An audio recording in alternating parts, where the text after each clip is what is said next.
منو به اسم صدا کرده باشه یا به فامیل صدا کرده باشه، همیشه کلمه عزیز استفاده میکرد و این اسمی بود که او روی خیلی ها گذاشته بود. از دلها وارد شد، راحت تر میگه. سلسله مراتبی وارد نمیشد، از دلها وارد میشد.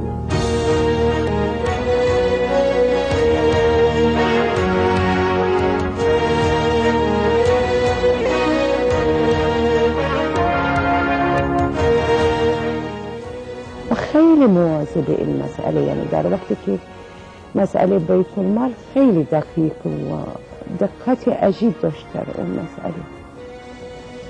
مصطفی به من میگفت من دوست دارم از این دنیا برم، هیچی نداشته باشم. یک اتاق کوچیک ایشون داشت و ما گاهی شبها مجبور بودیم جلسه بذاریم در تمام طول جبهه بحث بکنیم، مسائلی که پیش آمده، چه مسائل اطلاعاتی چه مسائل عملیاتی، و خیلی اتاق گرم بود. یک پنکه کوچیکی کنار اتاق بود، همون کار میکرد. من بهشون پیشنهاد کردم آقای دکتر ما در حدود 150 تا کولر داریم اطراف ستاد، اجازه بدیم که یکی از این کولرها رو بذاریم تو دفتر شما که شب لااقل اینقدر میمونیم گرم نشه. دیدم ایشون برگشت به من نگاه کرد و آخر سر گفتش که ببین میتونی به تمام سنگرها کولر بذاری. که من اون موقع متوجه شدم که با شخصی طرفم که واقعا علیوار زندگی میکنه و واقعا علیوار میجنگه. یعنی دکتر اینقدر با صفا، با کرامت، اینقدر لطیف صحبت میکرد. بچه من گفتم آقا ولش کن دکتر چند روز جپ و جنگشو بذاریم که دکتر بیاد واسه ما زیارت عاشورا بخون.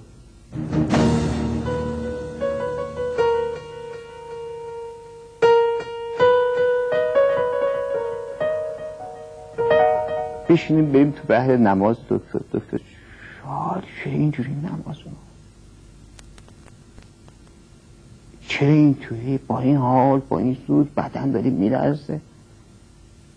و چقدر صادقانه، چقدر خاصه، چقدر معصوم، چقدر منقلبیشون وامیسته. وقتی قلود میگیره به حالت کسی که واقعا نماز وقت داره، پیش معبوده، پیش آقاشه، پیش مولاش گردنشو خم میکرد و تو قنوت عجیب چیزایی ایشون میگفت. اون روح زیبا پرستی نه، زیبا دوستی که در دکتر بود، این مال جنگش نبود.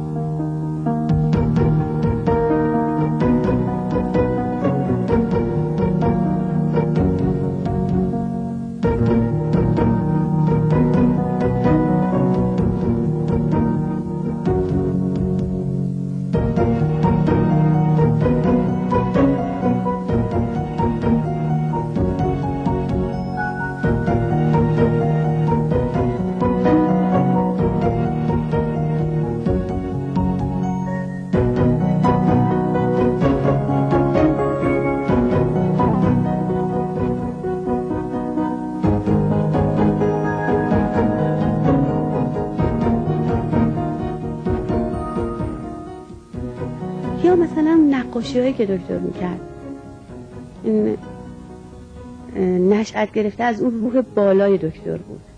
یه نقاشی عادی نمیکرد، هیچ وقت نمیشد درخت و آدم و اینا رو نقاشی کنه. نقاشیش اصلا توش مطلب داشت. توی این نقاشی‌ها شما خیلی چیزها رو پیدا میکنید. حرف میزدی نقاشی با آدم.